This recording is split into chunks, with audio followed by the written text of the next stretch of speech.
Welcome back.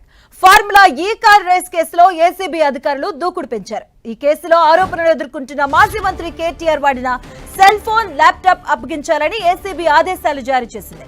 KTR వాడిన cell phone, MacBook, tab లో కీలక సమాచారం ఉందని ఏసీబీ భావిస్తుంది. ఇక ఎలక్ట్రానిక్ పరికరాల నుంచే కేటీఆర్ అధికారులకు ఆదేశాలు జారీ చేసి ఉంటారని ఏసీబీ యోచిస్తుంది. అయితే బీఆర్ఎస్ వర్కింగ్ ప్రెసిడెంట్ మాజీ మంత్రి కేటీఆర్ స్టేట్మెంట్ ఆధారంగా డాక్యుమెంట్లను ఏసీబీ అధికారులు రెడీ చేస్తున్నారు. దీంతో ఏసీబీ ఆదేశాలపై కేటీఆర్ న్యాయ సలహా ప్రకారం నడుచుకుంటానని తేల్చి చెప్పారు. అయితే ఫార్ములా ఈ కార్ రేస్ కేసులో శనివారం నాడు ఏసీబీ విచారణకు కేటీఆర్ హాజరయ్యారు. ఈ కేసులో ఆయన A1 గా ఉన్నారు. ప్రభుత్వ సంస్థల నుంచి అనుమతి లేకుండానే విదేశీ సంస్థకు నగదులు చెల్లించినట్లుగా అతడిపై ఆరోపణలున్నాయి.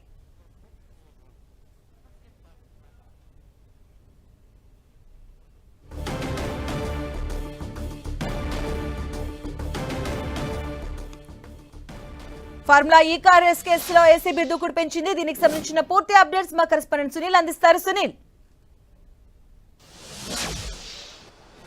ఫార్ములా ఈ కార్ రేస్ కేసులో ఇప్పటికే కేటీఆర్ ని 2 సార్లు ఏసీబీ అధికారులు విచారించారు.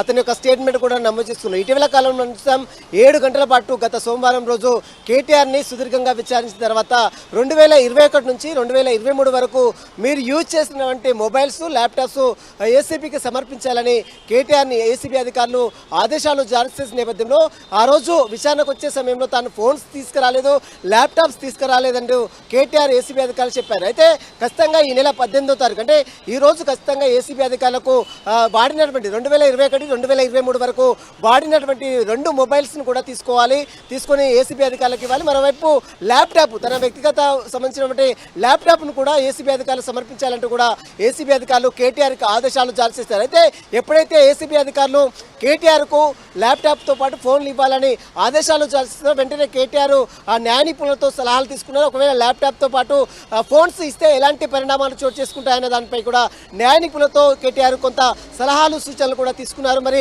మొబైల్స్ ని హ్యాండ్ ఓవర్ చేస్తారా లేదా అనేది కూడా ఈ రోజు సాయంత్రం వరకు కూడా ఒక క్లారిటీ వచ్చే అవకాశం ఉంది. ఒకవేళ మొబైల్స్ ఇస్తే ఎలాంటి పరిణామాలు చోటు చేసుకుంటాయి, ఒకవేళ ఇవ్వకపోతే ఎలాంటి పరిణామాలు చోటు చేసుకుంటాయి అనే దానిపై కూడా ఈ రోజు సాయంత్రం వరకు కూడా కేటీఆర్ నుంచి ఒక కీలక ప్రకటన కూడా వచ్చే అవకాశం ఉంది.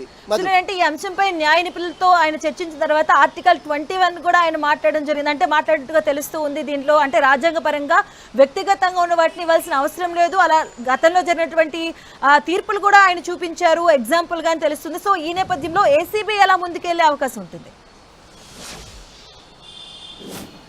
ఖచ్చితంగా అతని వ్యక్తిగత స్వేచ్ఛకి ఎక్కడ కూడా భంగం వాటించడానికి వీలేదు. ఆర్టికల్ 21 ప్రకారము తాను ఇచ్చే అవకాశం లేదంటూ కూడా న్యాయ నిపుణులు కొంత సలహాలు, సూచనలు కూడా ఇచ్చినట్టు కూడా తెలుస్తుంది. కానీ ఎప్పుడైతే కేటీఆర్ పై ఏసీబీ అధికారులు కొన్ని సెక్షన్స్ని 120బీతో పాటు 409 క్రిమినల్ బ్రీచ్ ఆఫ్ ట్రస్ట్ కింద 13/1, 13/2 కింద ఏసీబీ అధికారులు ఎప్పుడైతే కేసు నమోదు చేశారో ఈ కేసులో A1 గా కేటీఆర్ ముద్దాయిగా, నిందితుడిగా పోలీసులు ఏసీబీ అధికారులు చేర్చారు. కాబట్టి ఖచ్చితంగా ఒక అక్యూజ్డ్ సంబంధించినటువంటి డీటెయిల్స్ తీసుకోవడంలో ఏసీబీ అధికారులకు అన్ని సంబంధించినటువంటి పూర్తి స్వేచ్ఛ కూడా ఏసీబీ అధికారులు ఉంటుంది. ఎందుకంటే ఇన్వెస్టిగేషన్ చేసే ప్రాసెస్లో భాగంగానే అతని నుంచి కొన్ని కీలక ఆధారాలు కూడా సేకరించాలంటే అతను ఉన్నటువంటి మొబైల్స్ కూడా హ్యాండ్ ఓవర్ చేసుకోవాలని ఏసీబీ అధికారులు భావిస్తారు. ఇక్కడ హైకోర్టు కూడా చాలా క్లియర్గా చెప్పింది, ఏసీబీ అధికారుల విచారణకు కేటీఆర్ ఖచ్చితంగా సహకరించాలి, ఎక్కడ కూడా సహకరించవద్దు, ఎక్కడ కూడా విచారణకు వెళ్ళొద్దని ఎక్కడ కూడా న్యాయస్థానాలు చెప్పలేదు.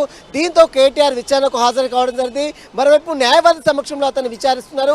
అయితే కేటీఆర్ మరి వ్యక్తిగత వివరాలు, అతనికి సంబంధించిన మొబైల్ డేటా ఇవ్వడానికి ఎందుకు వెనుకాడుతున్నారనే ఆరోపణలు కూడా పెద్ద ఎత్తున వినపడుతున్నాయి. మరి ఈ రోజు సాయంత్రం వరకు అతను మొబైల్స్ ని హ్యాండ్ ఓవర్ చేస్తారా, ల్యాప్టాప్ ని హ్యాండ్ ఓవర్ చేస్తారా, లేదా లీగల్ గా ఏమైనా ప్రొసీడ్ అవుతారనేది కూడా చూడాల్సింది చెప్పవచ్చు. Right, thank you Sunil.